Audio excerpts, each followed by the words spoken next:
Hi all, welcome back to mother's daughter Kannada vlogs. Long time ಆಯಿತು ವ್ಲಾಗ್ಸ್ನ ಮಾಡೇ ಇರಲಿಲ್ಲ. ಯಾಕೆಂತಂದರೆ ಈ ಸೀಸನಲ್ಲಿ ಎಲ್ರಿಗೂ ಗೊತ್ತಿರೋ ಹಾಗೆ ಹಬ್ಬಗಳ ಸೀಸನ್ ಆಗಿರೋದ್ರಿಂದ ಅಷ್ಟೊಂದು ಫ್ರೀ ಇರಲಿಲ್ಲ.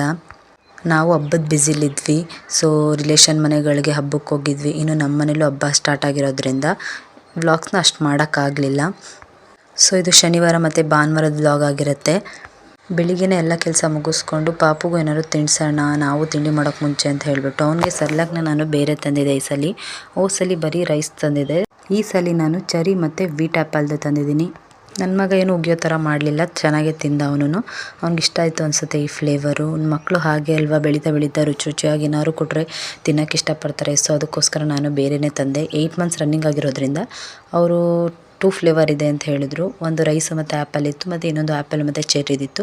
ಸೊ ನಾನು ಇದನ್ನು ಚಾಯ್ಸ್ ಮಾಡಿ ತೊಗೊಂಡು ಬಂದೆ. ಅವನಿಗೆ ತಿನ್ನಿಸಿ ಮತ್ತು ಮಿಕ್ಕಿದ ಕೆಲಸ ಎಲ್ಲ ಮಾಡ್ಕೊಳ್ಳೋಣ ಅಂತ ಹೇಳಿಬಿಟ್ಟು ಫಸ್ಟ್ ಅವನಿಗೆ ನಾನು ಬೆಳಗ್ಗೆ ತಿನ್ನಿಸ್ಬಿಡ್ತೀನಿ. ಇನ್ನು ಮಿಕ್ಕಿದ ಕೆಲಸ ಏನೇ ಇದ್ರೂ ನಾನು ಆಮೇಲೆ ಮಾಡ್ಕೊಳ್ತೀನಿ. ಇನ್ನು ತಾತವ್ರ ಮನೆಗೂ ಹೋಗಬೇಕಿತ್ತು. ಇನ್ನು ಅಲ್ಲೂ ಕೆಲಸಗಳಿತ್ತಲ್ವ. ಪಿತೃಪಕ್ಷದ ಹಬ್ಬ ಆಗಿರೋದ್ರಿಂದ ಜಾಸ್ತಿ ಕೆಲಸ ಇರುತ್ತೆ. ಮನೆ ಕ್ಲೀನಿಂಗ್ ಎಲ್ಲ ಮಾಡಿಕೊಂಡು ತಿಂಡಿನೆಲ್ಲ ಬೇಯಿಸ್ಬೇಕಾಗಿರುತ್ತಲ್ವ. ಸೊ ಅದಕ್ಕೇ ಶನಿವಾರನೇ ನಾವು ತಿಂಡಿನೆಲ್ಲ ಬೇಯಿಸ್ಕೊಂಡು ರೆಡಿ ಮಾಡ್ಕೊಳ್ತಾ ಇದ್ವಿ. ಇದು ತಾತವ್ರ ಮನೇಲಿ ಹಬ್ಬ ಈ ಸತಿ ಮಾಡ್ತಿದ್ರು. ಒಬ್ಬಟ್ಟು, ಚಕ್ಲಿ, ಕರ್ಜಿಕಾಯಿ, ಚಕ್ಕಿನುಂಡೆ, ನಿಪ್ಪಟ್ಟು, ವಡೆ, ತೂತೊಡೆ ಈ ಎಲ್ಲ ಥರನೂ ಮಾಡ್ತಾರೆ ತಿಂಡಿ ಈ ಹಬ್ಬಕ್ಕೆ. ಸೊ ಅದನ್ನೇ ನಾವು ರೆಡಿ ಮಾಡ್ಕೊಳ್ತಾ ಇದ್ವಿ. ಇನ್ನು ಪಾಪುಗೆ ನಾನು ಒಡ್ರಾಗಿ ಬಿಡಿಸಿದೆ ಅಂತ ನಾನು ಹೋದ ವ್ಲಾಗಲ್ಲೇ ಹೇಳಿದ್ದೆ. ಏನೇನು ಇಂಗ್ರೀಡಿಯೆಂಟ್ಸ್ ಹಾಕಬೇಕು ಅಂತಲೂ ನಾನು ಹೇಳಿದ್ದೆ ಅಲ್ವಾ. ಸೊ ಅದೇ ಹಿಟ್ಟಿದು ಮಿಲ್ ಮಾಡಿಸ್ಕೊಂಡು ಬಂದು ನೀಟಾಗಿ ಈ ರೀತಿ ಕ್ಲೀನ್ ಮಾಡ್ಕೊಳ್ತಾ ಇದ್ದೀವಿ. ನೋಡಿ ಎಷ್ಟು ತರಿ ಬಂದಿದೆ ಅಂತ. ನಾವು ಒಂದು ಸಲ ಅಲ್ಲ 3 ಸಲಿನೇ ಮಾಡ್ಕೊಂಡ್ವಿ ನೀಟಾಗಿ. ಪಾಪುಗೆ ಡೈಜೆಸ್ಟ್ ಆಗಲ್ಲ ಇದನ್ನೆಲ್ಲ ತಿನ್ನಿಸೋದ್ರಿಂದ. ಅದಕ್ಕೋಸ್ಕರ ಈ ರೀತಿ ಮಾಡಿಕೊಂಡ್ರೆ ಕ್ಲೀನ್ ಹಸಿಟ್ಟು ಬರುತ್ತೆ. ನೋಡಿ ಎಷ್ಟು ತರಿ ಬಂದಿದೆ. 2-3 ಸಲ ಮಾಡ್ಕೊಂಡ್ವಿ ನಾವು. ಆಮೇಲೆ ಹಸಿಟ್ಟನ್ನ ನಾವು ಒಂದ್ರೆ ಮಾಡಿಕೊಂಡು ಈ ರೀತಿ ಅಮ್ಕೆ ಹಾಕೋಬೇಕು ಬಾಕ್ಸ್ಗೆ. ನಾವು ಮಾಮೂಲಿಯಾಗಿ ತುಂಬಿಟ್ರೆ ಅದು ಹುಳ ಆಗೋ ಚಾನ್ಸಸ್ ಇರುತ್ತೆ. ಖಾರದ ಪುಡಿ ಆಗಲಿ ಯಾವುದೇ ಹಿಟ್ಟಾಗಲಿ ನೀವು ಮಿಲ್ ಮಾಡಿಸ್ಕೊಂಡು ಬಂದು ಈ ರೀತಿ ಅಮ್ಕೆ ಹಾಕೋದ್ರಿಂದ ಹುಳ ಆಗಲ್ಲ. ಬೇಕಾದ್ರೆ ಟ್ರೈ ಮಾಡಿ ನೋಡಿ. ಅದನ್ನೇ ಅಮ್ಮನೂ ಹೇಳ್ತಾಯಿದ್ರು, ಈ ರೀತಿ ಪ್ರೆಸ್ ಮಾಡಿ ಹಾಕೋದ್ರಿಂದ ಯಾವುದೇ ರೀತಿ ಹುಳ ಆಗೋದಿಲ್ಲ. ನನಗೆ ನನ್ನಮ್ಮ ಹೇಳ್ಕೊಟ್ಟಿದ್ರು. ಸೊ ಅದಕ್ಕೆ ನಿಮ್ಗೆ ಹೇಳ್ಕೊಡ್ತಾ ಇದ್ದೀನಿ. ನಾನು ಈ ರೀತಿಯೇ ಹಾಕ್ಕೊಳ್ಳಿ ಅಂತ ಅಮ್ಮನೂ ಹೇಳ್ತಾಯಿದ್ರು. ಜಸ್ಟ್ ಹಸಿಟ್ಟನ್ನ ಮಾಡಿಸಿರೋದ್ರಿಂದ ದೊಡ್ಡ ಬಾಕ್ಸ್ಗೆ ಒಂದು ಬಾಕ್ಸ್ಗಾಗಿ ಇನ್ನೊಂದು ಸಣ್ಣ ಬಾಕ್ಸ್ಗಾಯಿತು. ಸೊ ಪದೇ ಕೈ ಹಾಕೋದು ಬೇಡ ಬಾಕ್ಸ್ಗೆ ಅಂತ ಹೇಳ್ಬಿಟ್ಟು ಚಿಕ್ಕ ಬಾಕ್ಸ್ಗೆ ಹಾಕಿ ಕೊಟ್ಟಿದ್ರು. ಸೊ ಅದನ್ನು ನಾನು ಅಡುಗೆ ಮೇಲೆ ಇಟ್ಕೊಂಡಿದ್ದೀನಿ. ಡೈಲಿ ತಿನ್ನಿಸೋದಕ್ಕೆ ಅದನ್ನೇ ಎತ್ಕೊಳ್ತೀನಿ. ಈ ಬಾಕ್ಸ್ನ ಹಂಗೆ ಎತ್ತಿಟ್ಕೊಂಡಿದ್ದೀನಿ ಸ್ಟೋರ್ ಮಾಡಿ.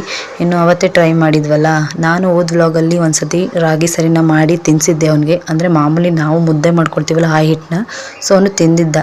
ಅದಕ್ಕೋಸ್ಕರ ಈ ಸತಿ ಮಾಡಿಸಿರೋದು ಹೇಗೆ ಬಂದಿದೆ ನೋಡೋಣ ಅಂತ ಹೇಳ್ಬಿಟ್ಟು ತಿನ್ನಿಸ್ತಾ ಇದ್ದೆ ನಾನು ಅವತ್ತೊಂದು ದಿನನೇ ಮಧ್ಯಾಹ್ನದ್ದು.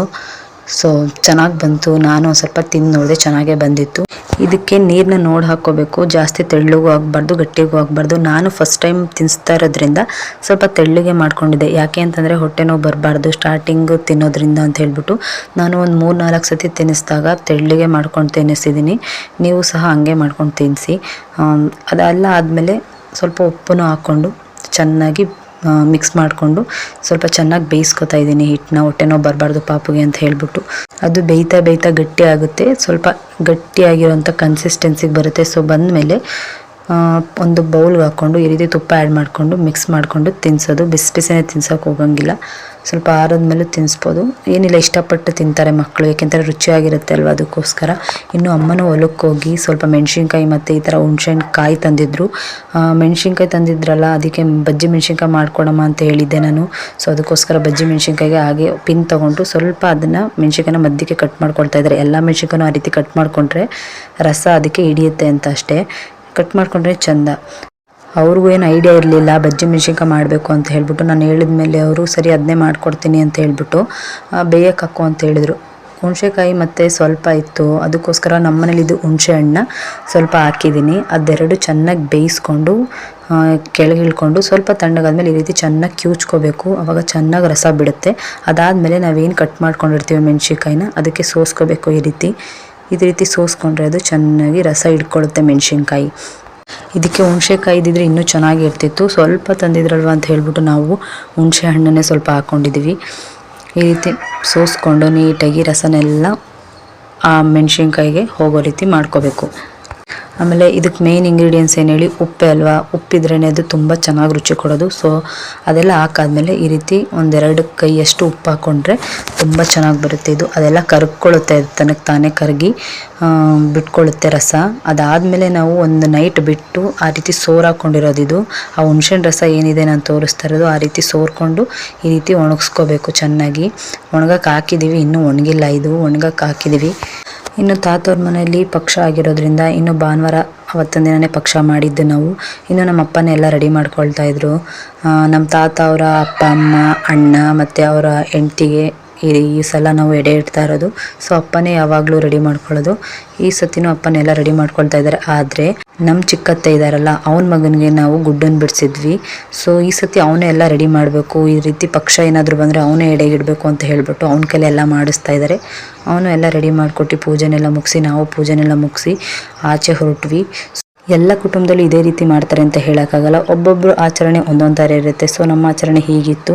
ಇನ್ನು ನಮ್ಮ ಅಕ್ಕನ ಮಗಳಿಗೂ ಗತ್ಕಟ್ಟಾಗಿ ಹೋಗಿತ್ತು. ಸೊ ಗಂಧನೆಲ್ಲ ಸೋರಿ ಅವಳನ್ನು ಕುಣಿಸಿದ್ವಿ, ಎಲ್ಲೂ ಗಾಳಿಲಿ ಹೊರಗಡೆ ಹೋಗ್ಬೇಡ ಅಂತ ಹೇಳ್ಬಿಟ್ಟು ಮನೇಲೇ ಇರಿಸ್ಕೊಂಡಿದ್ವಿ. ಇನ್ನು ಮೆಣಸಿನ್ಕಾಯಿ ಈ ರೀತಿ ಒಣಗಬೇಕು, ಇನ್ನೂ ಇದು ಚೆನ್ನಾಗಿ ಡ್ರೈ ಆಗಬೇಕು. ಡ್ರೈ ಆದಮೇಲೆ ಹುಣ್ಸೆಹಣ್ಣು ರಸ ಏನಿಟ್ಟಿದ್ವಿ ಅದಕ್ಕೆ ಮತ್ತೆ ಹಾಕಿ ಮತ್ತೆ ಒಣಗಾಕಿ ಆ ಹುಣ್ಸೆಹಣ್ಣು ರಸಕ್ಕೆ ಮತ್ತೆ ಹಾಕಬೇಕು. ಆ ಹುಣ್ಸೆಹಣ್ಣು ರಸ ಎಷ್ಟು ದಿನ ಇರುತ್ತೋ ಅಷ್ಟು ದಿನದವರೆಗೂ ಈ ರೀತಿ ನಾವು ಮೆಣಸಿನ್ಕಾಯಿನ ಹಾಕಿ ಒಣಗಿಸ್ತಾ ಇರಬೇಕು. ಆವಾಗಲೇ ಮೆಣಸಿನ್ಕಾಯಿ ರಸ ಚೆನ್ನಾಗಿ ಹಿಡಿಯೋದು. ನಾನು ಸ್ವಲ್ಪ ತುದಿನ ಕಚ್ಚಿ ನೋಡಿದೆ, ಟೇಸ್ಟು ಉಪ್ಪು ಸರಿಗಿದೆಯಾ ನೋಡು ಅಂತ ಹೇಳ್ತು ಅಮ್ಮ. ಅದಕ್ಕೋಸ್ಕರ ಸರಿಯಾಗೇ ಇತ್ತು ಉಪ್ಪೆಲ್ಲನೂ. ಮತ್ತೆ ಮನೆ ಮೇಲೆ ಇಟ್ಟೆ ಒಣಗಲಿ ಅಂತ ಹೇಳ್ಬಿಟ್ಟು. ಇದಕ್ಕೆ ಬಿಸಿಲು ಚೆನ್ನಾಗಿರಬೇಕು, ಬೇಗ ಒಣಗಿ ಬೇಗನೆ ಆಗುತ್ತೆ ಇದು. ಏಕೆಂದರೆ ನಾವು ಒಂದು 3-4 ಸಲಿನೇ ಹಾಕಬೇಕು ಆ ಹುಣ್ಸೆಹಣ್ಣು ರಸಕ್ಕೆ, ಮತ್ತೆ ಒಣಗಾಕ್ಬೇಕಲ್ವ, ಅದಕ್ಕೋಸ್ಕರ ಈ ರೀತಿನೂ ಮಾಡ್ಕೊಂಡು ತಿಂದರೆ ತುಂಬ ಚೆನ್ನಾಗಿರುತ್ತೆ. ಎಲ್ಲ ರೀತಿ ಸಾರಿಗೂ ತುಂಬ ಚೆನ್ನಾಗಿ ಬರುತ್ತೆ ಇದು.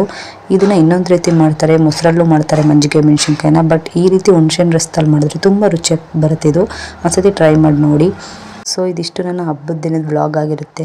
ಸಬ್ಸ್ಕ್ರೈಬ್ ಮಾಡ್ಕೊಳ್ಳಿ ನನ್ನ ಚಾನಲ್ನ, ಮತ್ತು ಶೇರ್ ಮಾಡಿ, ಕಮೆಂಟ್ ಮಾಡಿ, ಲೈಕ್ ಮಾಡಿ. ಇನ್ನು ಮುಂದಿನ ವಿಡಿಯೋದಲ್ಲಿ ಸಿಗ್ತೀನಿ. Thank you for watching. Bye.